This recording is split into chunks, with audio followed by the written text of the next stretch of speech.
রহিম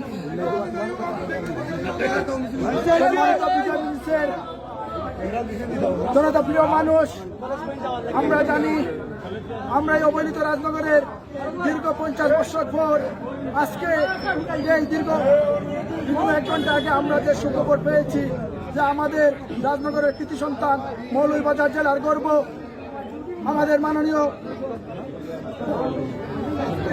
সংসদ সদস্য জননেতা জনাব জিল্লুর রহমান সাহেব, আমি ধন্যবাদ জানাই জননেত্রী শেখ হাসিনাকে যে আমাদের সেই অবহেলিত রাজনগর থেকে একজন সংসদ সদস্য নির্বাচিত করায় আমরা সেই দীর্ঘ প্রত্যাশায় ছিলাম যে উনি ওনার সুবিচার করবেন। সেই ওনার সুবিচারের জন্য আমরা রাজনগরবাসীর পক্ষ থেকে ওনাকে ধন্যবাদ জানাই, কৃতজ্ঞতা জানাই।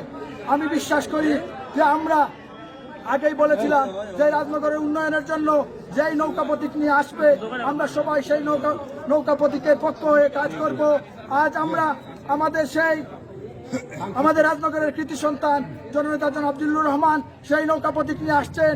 আমি আহ্বান করব আপামর জনতাকে সেই রাজনগরের উন্নয়নের ধারাকে অব্যাহত রাখতে সেই জিল্লুর রহমানকে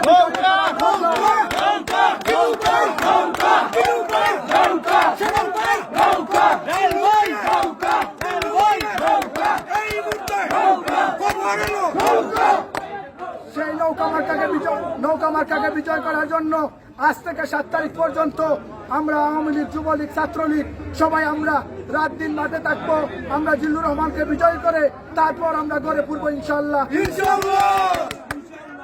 আমরা এতদিন পর আমাদের সেই আনন্দ মুহূর্ত আমি আশা করব আমরা তাৎক্ষণিক এই খবর আসার জন্য আমাদের নেতাকর্মী সবাই এখনো আরো জোর হচ্ছে।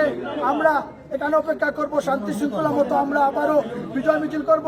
আমি অনুরোধ করব আমরা প্রতিটি ইউনিয়নে যেন আমাদের সেই বিজয় মিছিলটি হয় শান্তি শৃঙ্খলা মতো। জয় বাংলা, জয় বঙ্গবন্ধু, জিল্লুর ভাই দীর্ঘজীবী হোক।